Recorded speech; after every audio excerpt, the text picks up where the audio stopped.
NEP रे मातृभाषा सह बहुभाषा रे कराजिबो शिक्षादान। विद्यालय रे धंदामूलक शिक्षा को गुरुत्व दियाजिबो। पिला माने जेमिति आत्मनिर्भरशील हेबे से नै शिक्षा दियाजिबो।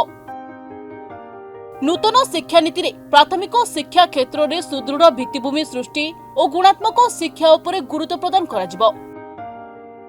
राज्य सरकार एथिपाई निष्पत्ति नै सारिछंती एवं आसंता शिक्षा वर्ष ठारू एही नुआ नीति कार्यकारी हेबो।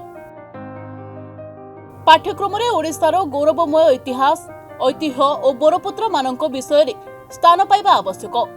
समस्तंको जेपरि सहजरे और सुविधारे शिक्षा मिलिबो से दिगरे नुआ शिक्षा नीति एक आदर्श नीति बोली केंद्र शिक्षा मंत्री धर्मेंद्र प्रधान जोगदेई कहबा सहित ओडिशा रे यार कार्यकारिता संपर्क रे आभिमुख्य रखिछंती।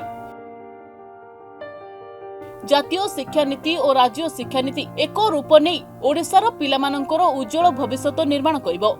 एनईपी रे मातृभाषा सह बहुभाषा रे शिक्षादान राज्य रे शिक्षार विकास रे वैप्लविक परिवर्तन रे सहायक हेबो बोली मंत्री सूर्यवंशी सूरज मत देथिले।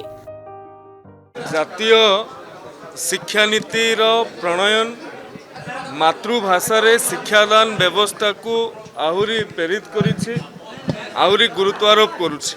मातृभाषा रे शिक्षादान कले पिलाटीर सृजनशीलता बढ़िबो, पिलाटीर बौद्धिक जटिलता तार वृद्धि पाइब एवं तार नुआ नुआ कथा चिंता करिबार उन्मेष वृद्धि पाइब। तेणु एमबीए पाठ्यक्रम को एआईसीटीई आउ इग्नोर मिलित उद्यम रे ओडिया रे स्थानित करा जाइछि। ओडिया रे ताहाकु करा जाइछि।